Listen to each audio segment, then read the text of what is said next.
Today's video is about a case that shook a quiet Phoenix neighborhood to its core. It's a story that is both haunting and heartbreaking. Think about this. Friday, April the 28th, 2023, is a sunny day. The sky is clear and the air is warm in the desert. The Reach 11 Trail in North Phoenix is packed with hikers who are enjoying the beauty of the rough terrain. Lauren Hickey, who was 29 years old, was one of them. She loved being outside, going for walks in the morning, and the simple pleasure of a fresh cup of coffee. She walks onto the path near her apartment, just like she has many times before. She doesn't come back this time, though. That day, Lauren's story takes a scary turn. Along that beautiful path, among the cacti and dusty hills, the unthinkable takes place. She goes away. No one has known where she is for more than 24 hours. Her friends start to worry. She doesn't answer the phone or come to work. Then, on April 29th, a scary discovery is made. As she walks her dog through the desert brush, she comes across something that stops her in her tracks. This is Lauren. In a way that makes everyone wonder why and who. She was taken from this world. Hey, this isn't just another true crime story. There are pieces of this puzzle all over the trail. It's a case that shook a city and broke up a family. What did Lauren Hickey do that morning? Was she by herself? Someone looked at her. This story has turns that will keep you on the edge of your seat. From the frantic 911 call that broke the silence to the never-ending search for the person who did it. Let's meet Lauren Hickey, the woman at the center of this true crime story, before we get into the scary details of what happened on that North Phoenix trail. You could not just name her and read about her. She was a daughter, a friend, and a lively person who touched everyone she met. So what did Lauren do? She was 29 years old and had been born and raised in Kitsap County, Washington. She then moved to Phoenix, Arizona, where it was very hot. Family and friends call her a burst of light because she is always happy, kind, and funny. That kind of energy that made you feel lucky to know her. It spread. Lauren was an esthetician who helped people look and feel their best. She had just moved into a new apartment near the Reach 11 Trail, which she loved for its peaceful beauty. She loved being outside and did many things in the desert, like hiking, walking, and just taking it all in. It made her happy. She called her close friend, Riva Hubble, in the morning of April 28, 2023, as they did every day. They talked about what they were thankful for that day. Lauren was glad she could wake up, get a coffee, and go for a walk. Simple pleasures, right? But that call was the last time Riva would hear her voice. She had just moved to Phoenix to start over and look for a life full of possibilities. She had no idea that the trail she loved would turn into a very bad dream. It is just after 10 a.m. on April 29th, 2023, and a scary scene is about to happen on the Reach 11 Trail, which is a popular place near 64th Street and Mayo Boulevard. Picture yourself taking a stroll with your dog by your side as the desert sun rises higher in the sky. That's exactly what one woman in the area did that Saturday morning. She walks this trail all the time, just like Lauren did. The area around Reach 11 is on the border between Phoenix and Scottsdale. It has both rough and smooth trails that make hikers, runners, and dog walkers feel at ease. She sees something, though, as she comes around a corner near Libby Street. She stops in her tracks on the main path, hidden in the bushes. There is a body, that of a woman, lying still in the desert sand. This wasn't just found by chance. The woman didn't know her name yet, but this was Lauren. She gets her phone out and calls 911 because she is scared. Phoenix police released the call in October 2024, and it shows every single second of that discovery. Listen to what she told the operator. Phoenix 911, where is your emergency? Oh, I just found a woman's body out in the desert. Right. My address is, and I was just going for a walk, and she's there. I didn't touch her. I didn't do anything. But it looks like she's been there for a while. Here, let me connect the paramedics here. Okay, thanks. Fire department, what's the location of the emergency?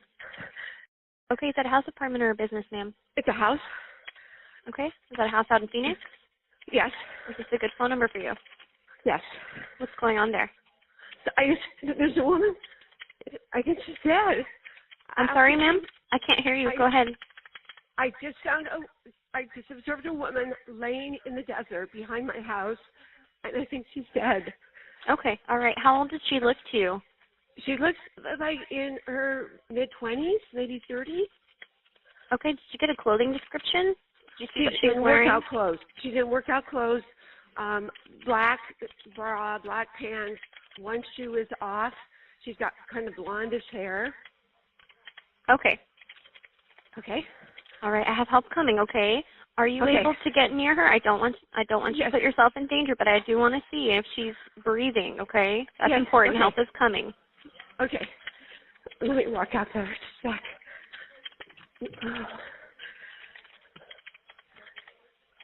And then are there any weapons or drugs laid out around her, or is it just No. her? It's just her. Okay. All right. Any noticeable injuries or bleeding, ma'am? Let me walk closer just a second. Okay, help is coming, okay? We're coming as fast as we can. I just need to make sure she's breathing right now. Okay, hold on. No, it doesn't look like she's breathing. Okay. And You can't see her chest rising or falling? No. And there is blood coming from under her workout bra. Blood coming from her bra? Does it look like she was stabbed or shot? I don't know. I can't tell. Is there a hole? No, not that I can see. But it does look like she's been here for a while. Okay, PD, are you on the phone? The call was almost 5 minutes long, and you can hear her voice shaking. She's scared and trying to figure out what she's seeing. The dispatcher agrees with her that the body has been there for a while. Later, police confirmed that Lauren hadn't been seen in over 24 hours since her hike on April 28th morning. The woman notices that there is blood under Lauren's sports bra, which is enough to give away how violent the tragedy was. Phoenix police quickly flood the area. Around 10:30 a.m., police arrive expecting to find a hiker hurt, possibly from a fall or being too hot to stand. This is a common call for this part of the desert, but when they see Lauren, they know this isn't a mistake. Anyone hiking along the main trail can't see her body because it's tangled in bushes and next to a barbed wire fence.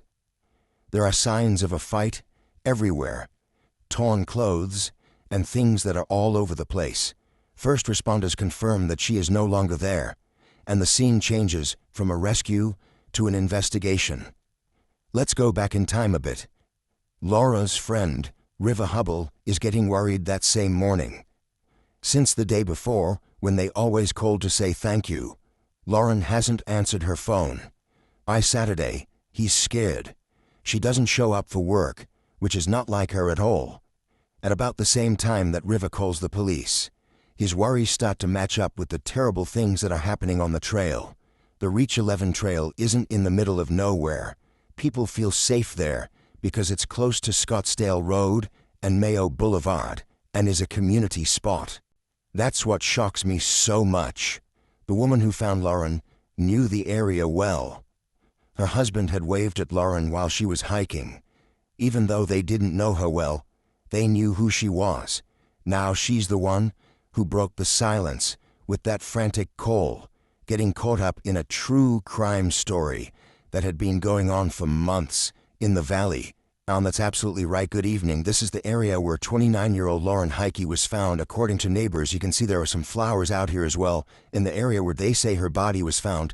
And to give you some perspective, if you look up there, just how close this area is to a very nice residential area here in the North Phoenix community. And then if we want to take a look over here too, Justin had mentioned in his story some of that barbed wire, that she was chased through barbed wire, just how close that is to where she was found. This is all over this hiking trail out here. But this is only the beginning of the chaos. Over the next few days, police got more calls like the one they got from 911. 3 more people called to say they had seen a strange person hiding near the trail. Something that wasn't like most hikers. They said it was a man who fit a description that quickly became important. Hate crime, Sergeant James Hester is in charge, and his team knows they need to move quickly. The community is on edge as the clock winds down. It's no longer safe for hikers. A conversation between Lauren and her friend River Hubble around 10 a.m. on April 28th was the last time anyone heard from her. She went on a hike near her apartment that she knew very well, but it had been more than 24 hours since she was last seen by that dog walker the next morning. Police think the attack happened on Friday morning, most likely between 10 and 11 a.m., in a place that wasn't visible from the main trail. That alone time. It's a hint. The person who did this didn't want to be seen. Police in Phoenix send out their forensic team to look through the scene for anything that could help them figure out who did it. To find someone else, they put Lauren's shoe, which they found near the barbed wire, and her other things that were all over the place, in bags. Detectives are now wondering if this was planned or if it was something that happened on the spot. Based on how her clothes are worn, it looks like she fought back and maybe even tried to get away over that fence. When they send that shoe to the lab, though, it will really change things. A profile that doesn't match Lauren is found in the first round of DNA testing. They need more than this lead. This is where things get crazy. As the lab works, the police hit the streets. For anyone who has been near Reach 11, they talk to hikers, neighbors, and anyone else. 3 different 911 calls from a few days after the discovery show up on their screen. People who called say they saw a guy acting strangely near the trail. This guy didn't seem to fit in with the other people there. He is said to be between 5 feet 8 inches and 6 feet tall, wearing dark clothes and carrying a backpack. Still, it's not enough to hold him down yet. Then, on May 2nd, something big happens. Police get surveillance video from a camera near the trail and look it over. It's fuzzy, but it shows a man running through the desert with his backpack flying around. This happened around the same time that Lauren went missing. He's going too fast for a casual jog. The police make the video public and say he is a person of interest. The tips start coming in. People who have seen this person before call Silent Witness to say they have seen him in the area. One of the tipsters even talked about a small but sharp pocket knife he carried. Could it have something to do with the scene? Phoenix police don't stop there. They ask Lauren about her job, her friends, and her daily routine. They check to see if anyone has been watching her since she just moved into the apartment near the trail. Was she the target, or was this just a mess? At a press conference on May 3rd, Lieutenant Hester leans toward random, saying that the sheer horribleness of the attack points to impulse, but he's not ruling anything out. They don't need theories, they need proof. When they get back to the lab, they can see the DNA from Lauren's shoe. It looks like someone with a record who is in a criminal database. It's no longer just a guess. They can pull that thread. Detectives compare it to the description from the surveillance. Male, early 20s, from the area. People start to learn more about them, but they don't talk to the public. Why? Because they don't want him to get scared as they close in. The heat is on by May 3rd. The parents of Lauren, Jeff, and Lana joined the police at a press conference to beg for help. "She was my little girl," Lana says in a broken voice. It works when they ask anyone who saw a guy with a backpack or acting strangely to come forward. There are more tips coming in. One caller talks about a man who seemed crazy and lived not far from the trail, less than a mile. Someone else says he was fired from a job for making his co-workers uncomfortable. The pieces are getting taller. A catch is this. On May 4th, detectives get a break from a probation officer who they didn't expect. The build of this guy's client is the same as the one in the video. Among other things, he is on probation for robbery and disorderly conduct from the past. He lives in Scottsdale, close to the trail. The police find out that he was fired from a job because he was violent toward women. There are alarm bells. They get his file and compare it to the DNA. Voila! They have a suspect, but they don't just walk in without looking. They follow him and watch what he does. He has a plane ticket to Detroit. Is that a bit of a risk? He is definitely the guy from the video, as confirmed by co-workers who say, "Yeah, that's him." They'll be ready by Thursday night, May 4th. We went from having no leads to having a very good one in less than a week. And what comes next? Next is the arrest. This is when Phoenix police finally catch this person, and the truth starts to come out. Let's break it down. Late Thursday night, 6 days after her body was found on the Reach 11 trail, Zion William Teasley, 22, is the suspect that police have been following for days, watching his every move. His apartment is less than a mile from where Lauren was last seen, near Scottsdale Road. However, he is a local. There is DNA on her shoe, surveillance video of a man running through the desert, and hints about a man with a backpack. All of these things point to him, and he has no idea that the net is getting tighter. The catch is this. Zion has been on probation since 2018 for armed robbery and disorderly conduct. He was only 17 years old at the time. When his probation officer saw that he matched the description, she told the police, "But what makes it official?"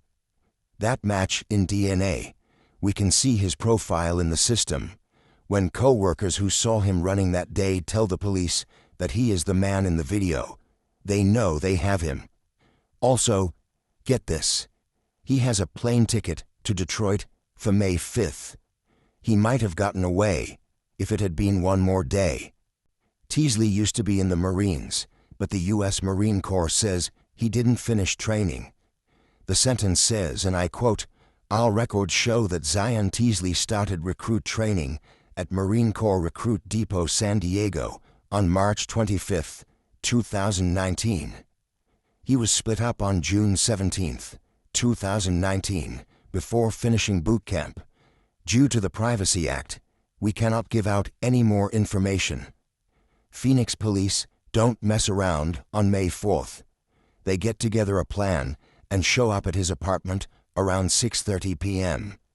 Later, body cam footage showed police officers pounding on the door and yelling, "Phoenix police, open up." He walks outside with his hands up and no one stops him. They handcuff him right there and the suspect is taken into custody. It only takes 10 minutes to do the whole thing. Takedown of a textbook. Who is this guy, though? Zion William Teasley isn't like most hikers. He was born in Scottsdale in 2000 and has been rapping since he was a child. In 2018, he and two friends set up a Jack in the Box.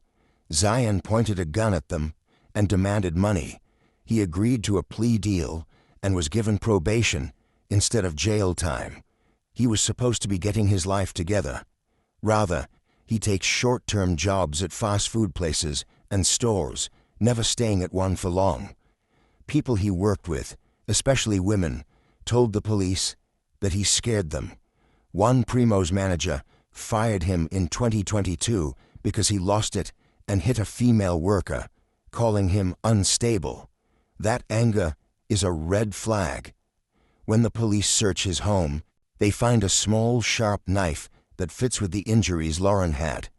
They also take his clothes and the backpack from the video. It's getting worse quickly. Phoenix police put him in Maricopa County Jail on May 5th and charged him with first-degree murder, robbery, and tampering with evidence. Yes, police think he did more than just attack Lauren. They think he also stole something from her. At first, Zion doesn't say anything. He acts stupid and says he wasn't near Reach 11 that day when he is being questioned. But when police ask him about the DNA and video, he shuts down. These silent witness tips make things more clear. A few days ago, his neighbors saw him pacing near the trail, acting shaky and out of place. One hiker even saw him arguing with someone else. Did he check out the area on April 27th, the day before Lauren went missing? The police believe this, but they are still trying to figure out why he met Lauren. By May 6th, Lieutenant James Hester of the Phoenix Police Department takes the mic. "We think this was an accident," he says in a steady voice. The suspect had no prior connection to the victim.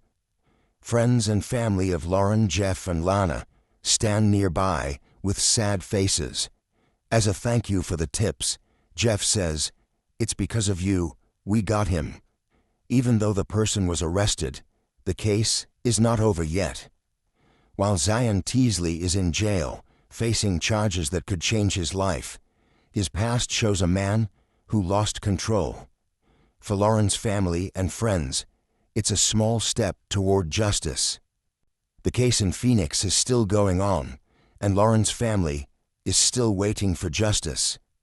His murder trial is set for October 28, 2025, in the Maricopa County Superior Court. Why the wait? This case has a lot at stake.